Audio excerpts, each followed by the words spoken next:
Gen V, saison 2. La même formule, mais un peu moins d'adrénaline quand même.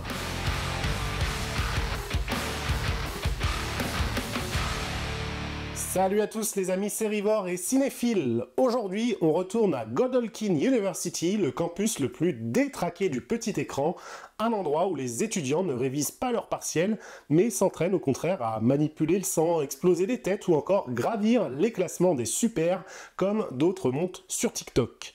Alors oui, Gen V est de retour pour une saison 2 sur Prime Video, toujours niché évidemment dans l'univers pas du tout politiquement correct de The Boys. Dans cette suite, on retrouve Mary Morrow, notre héroïne capable de contrôler le sang, toujours hantée par les événements de la première saison.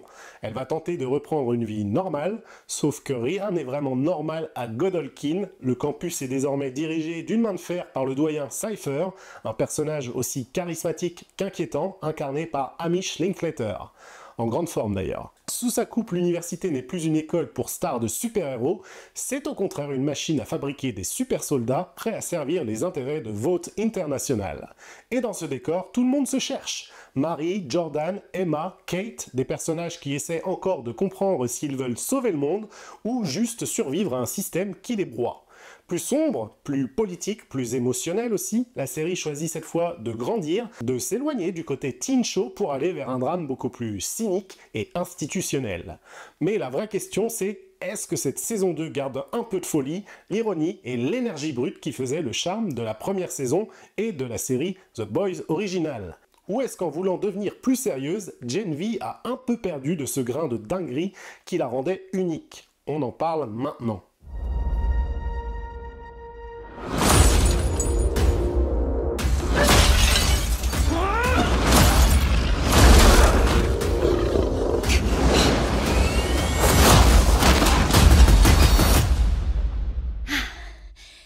Salut Marie. Va falloir arrêter de te cacher à un moment donné. J'ai besoin de toi. Il faut que tu reprennes des cours. C'était une erreur de vous laisser, de mettre en fuite.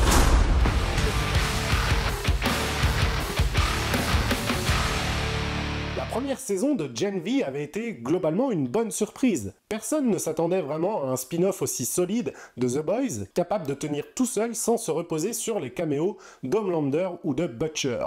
C'était violent, impertinent, parfois grotesque, mais toujours fun et inventif. Une sorte de mélange entre Euphoria, The Boys ou encore Battle Royale.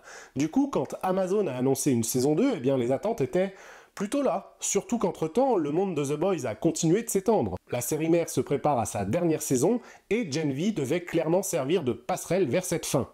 On sent que Prime Video voulait créer un univers connecté, solide, façon un peu MCU, mais avec du vomi, du sexe et des tripes. Sauf qu'un événement tragique est venu bouleverser la production, la mort de Chance Perdomo qui incarnait André Anderson, l'un des piliers du groupe dans la première saison. Plutôt que de le remplacer, les showrunners ont choisi de réécrire la saison autour de son absence en intégrant cette perte dans le récit. Un choix vraiment intéressant, sobre, respectueux et surtout très émouvant. Ce deuil devient même un moteur narratif qui pousse les autres personnages à évoluer. Autre changement majeur, l'arrivée de Hamish Linklater, qu'on avait vu notamment dans Midnight Mass, dans le rôle du doyen Cypher. Un nouveau chef manipulateur, à la fois charismatique mais aussi glaçant, qui donne à la série une aura presque religieuse avec son discours sur la soumission, la propagande et la perte d'identité. Visuellement, la série garde sa patte, toujours aussi trash, toujours aussi exagérée, mais un peu mieux cadrée. Et narrativement, elle s'ancre d'ailleurs davantage dans la grande histoire de The Boys. C'est d'ailleurs ce qui va diviser. Certains adoreront probablement cette continuité, quand d'autres trouveront que Gen V y perd un peu de son indépendance et de sa folie adolescente. Bref, retour sur le campus, c'est un changement de ton, une montée en maturité de la série qui veut prouver qu'elle peut être autre chose qu'un spin-off. Mais est-ce qu'en voulant grandir, elle ne perd pas un peu de sa rage? Eh bien on en parle maintenant. Cet établissement est devenu une ode à la médiocrité. Le nouveau doyen, il était à Elmira. Et maintenant, c'est le doyen de Godolphin. Il y a un problème et on sait pas quoi. Vought a relancé un programme de recherche qui s'appelle Projet Odessa. Il a été initié par Thomas Godolphin. Il faut qu'on ait une taupe. On est tous dans le même camp ici. Ça nous dépasse tous. Faut pouvoir comprendre ce qu'il connaît du dossier Odessa. Pour André. Sachez-le d'office, ce plan est dingue, je le déteste. Je vous suis.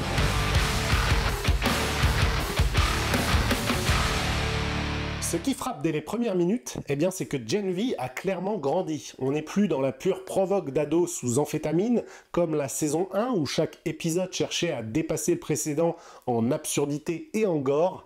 Là, on sent une série qui a compris qu'elle devait évoluer, poser ses bases et affirmer son identité dans l'univers de The Boys. Le ton est un peu plus sérieux, plus institutionnel, presque plus politique aussi.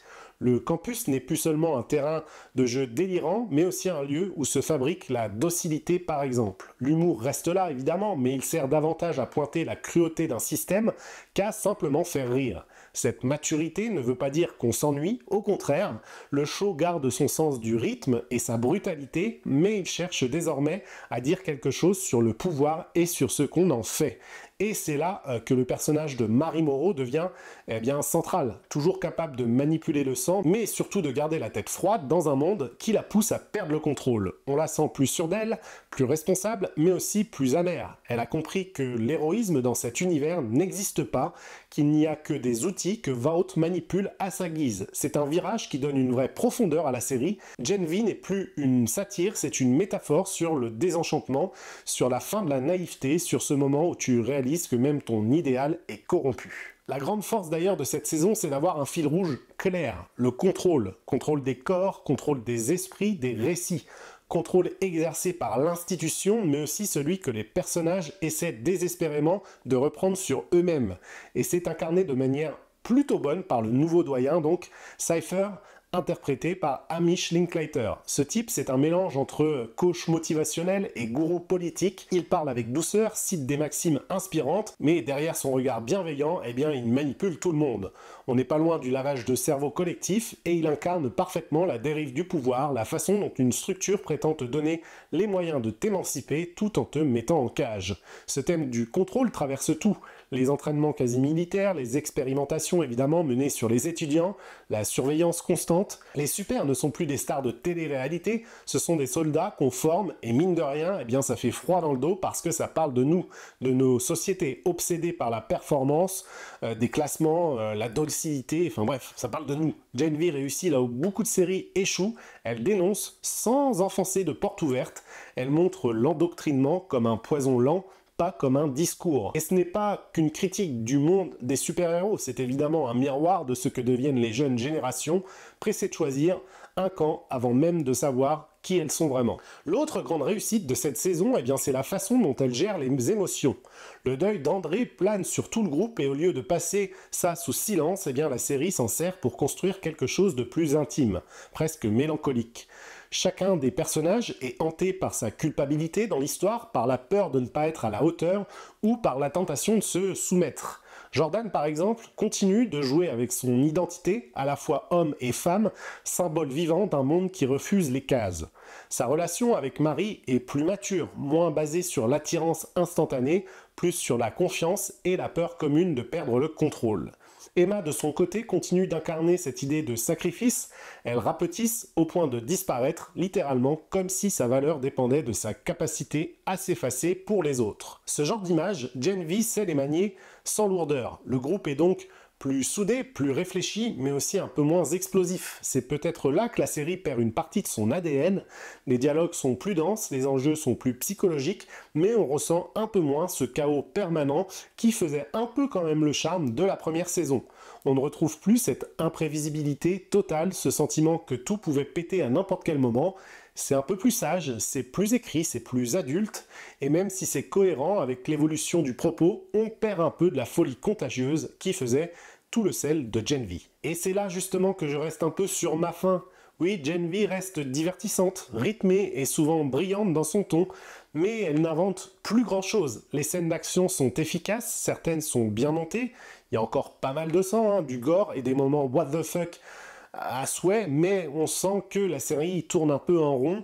Le côté système corrompu, étudiant rebelle, commence un peu à ressembler à une espèce de boucle, qu'on avait aussi ressenti d'ailleurs dans la série mère à un moment, et même le gore, pourtant signature de la franchise, perd un peu de son impact. Quand tout est choquant, eh bien plus rien ne l'est réellement. Et puis il faut le dire, Gen V garde aussi toujours un pied dans The Boys.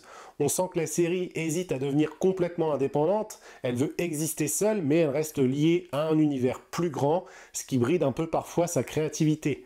Alors oui, ça se regarde très bien, c'est fun, c'est rythmé, c'est jamais ennuyeux, mais cette saison 2, eh bien c'est un peu comme un excellent élève, qui n'ose plus faire de bêtises. C'est un peu trop propre, un peu trop carré, un peu trop conscient de soi-même. Le sang gicle toujours, mais l'adrénaline, elle, redescend un peu. Bref, passons à la conclusion. Accepte-le. Ça fait de toi l'une des super les plus puissantes au monde. Je suis pas l'élu. L'élu comme Harry Potter? Néo. Ce comte Frodon. Ouais, ce comte Frodon.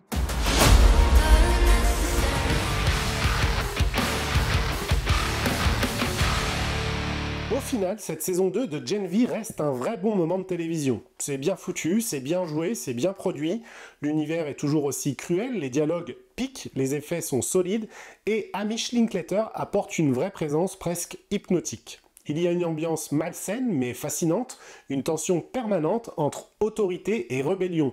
Et sur ce point, la série ne trahit pas ses origines. Ça reste bien un spin-off de The Boys, avec tout ce que ça implique de cynisme et de violence.